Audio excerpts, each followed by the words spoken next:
if you're looking to engage with your dog outside and really get them playing and interested in what you're doing, one of my favorite things to do is to use a flirt pole. We've done lots of videos on that before, but because it is fall, in the autumn, we get some really cool alternatives to using a flirt pole that are season specific. So if you want to learn more about a flirt pole, I'm going to go ahead and drop that link down in the description. This is going to be a longer toy that you attach a toy to. So it's a long pole with a toy on a string that you just kind of move around your yard and your dog is going to chase it.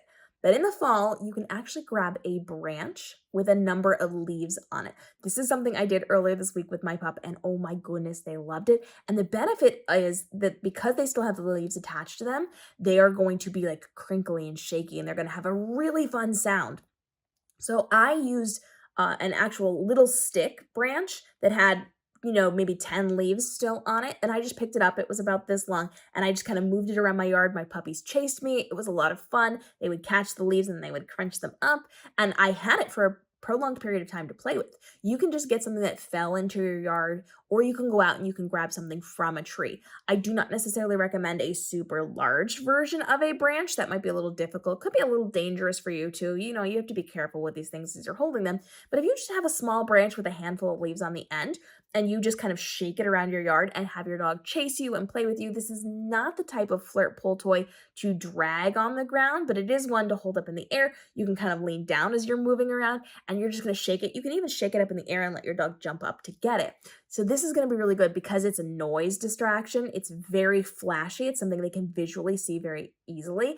And it's something that is just very organic, very natural to have in that space. Most likely you will have a dog, if your dog likes the fall, if they like the crunchy leaves, you're going to have a dog that really gravitates toward this particular type of play. So if your dog likes crunchy leaves, if they like chomping on things, or if they like chasing things, this is going to be a good fall-based alternative to a flirt pole.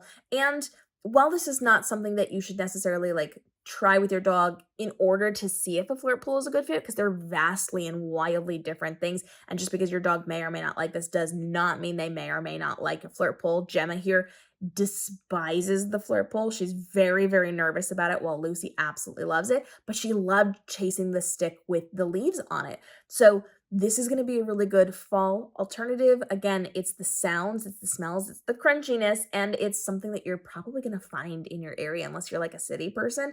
If you have trees around you, you will very easily be able to find some of these things or just go out and grab them. Be, of course, careful that you're not letting your dog eat too many leaves or what kind you're using. Please be smart about what you're going to be picking up for you and for your dog. But this is just a really fun way to just engage with your dog, play with them, and really make them think, because they can chase it around, but they can also grab pieces of it. So then at that point, do they stop and crunch? Do they keep chasing?